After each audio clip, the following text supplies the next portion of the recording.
will say like your drives make sense though because like I am surprised you didn't put the Tube Screamer on there because you do have a Yeah. TS9 I thought in real about life. it, but you guys also made fun of Tube Screamers, so I didn't Yes. put it on there.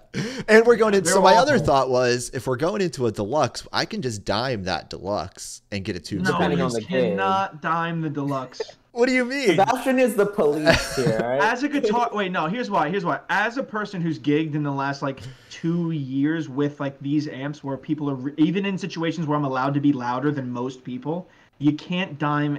And I could dime my 5-watt amp. That's about it. You can't dime a Princeton. People absolutely tell you it's too loud. I've played 15,000 people with a deluxe reverb, and you can Yeah. only put it on like 4.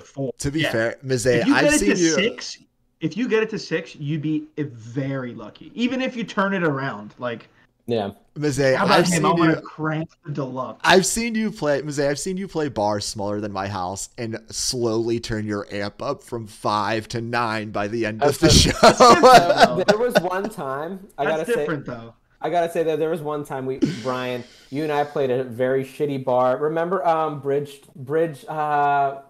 fucking Bloomfield Bridge. Bloomfield right? Bridge, yeah. Bloomfield Bridge And- Tavern, yes. And Seabass, this place is probably like what, a 25-seater? Yeah, Maybe. maybe. It's a bar? Maybe. Yeah, it's a 25-seat bar.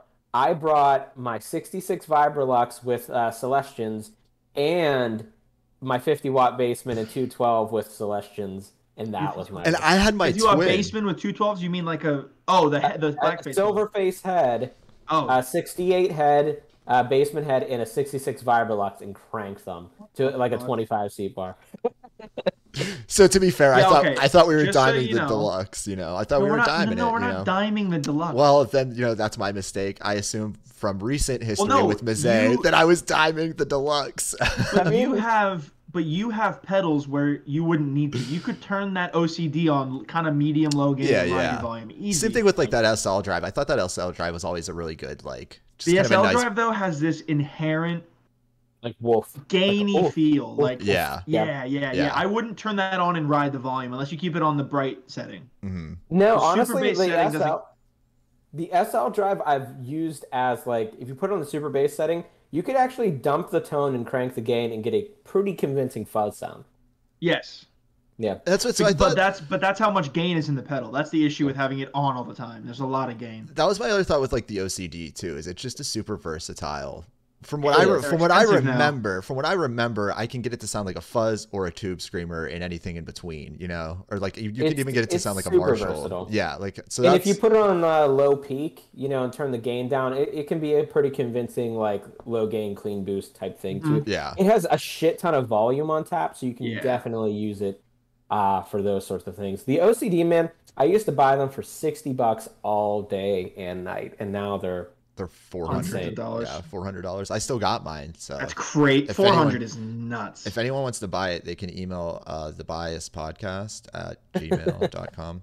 But anyway, and I remember Brian will make you an offer you can't refuse. Yeah, I'll make you an offer you can't refuse. Mize, what about your Octafuzz? Whenever you used to own that, if you want to talk about that pedal a little bit, because you guys can talk about these pedals more than I can, honestly. Yeah, sure, man. So the Octafuzz, you know, a lot of the pedal choices I've made over my, I hate saying career because like it's so hard to know when you have a career or not. But so a lot of my pedals, the choices have been made out of like gigging necessity. There, a little background on me. There's no question I was a like bar for a very long time, bar room gigging musician constantly, and so playing with a bunch of different bands and all sorts of things. So a lot of these pedals were born out of necessity. So, and then some I fell in love with later. One of those pedals that I fell in love with and kept on my board forever, and it beat out so many others, was the Full Tone Octafuzz. It was born out of necessity because it has an option to take the octave out and just be a fuzz. But honestly, I never used it like that. I thought I would. Yeah, But me neither. I like even if you want a straight fuzz sound, just play it on your bridge pickup, and the octaves barely come in at that point. So that's how I used it. This pedal to me though, shit ton of gain, wild sounding, very convincing, regular fuzz sounds at times, but also does the octave thing. Temperature stable, Uh, simple. I mean, I don't know. Cheap. Like, it really. Jesus Christ. I mean, like everything about this pedal is great. Like, it really has so much to offer for the price. Yeah, and then So, Yeah, like I I said, think the Qtron I just kind of threw on. Like I don't know what the the Qtron like the essentially Qtron is does. cool, and so let me zoom in on the that switch because the original one doesn't have this. What does that say? LPHP. I'm assuming that's low pass, high pass on this. Maybe I'm wrong, but it's an envelope filter, and it's just I don't know. I'm not into it. It's very, very, very, very big in your like Grateful Dead, John Mayer. That circle, that's really what made this big again. Is like even if you're like Jerry a Corey Garcia and Wong kind of guy too, a funk thing, like it could work there too. yeah, I'm not into it. It's not a sound that connects with me at all.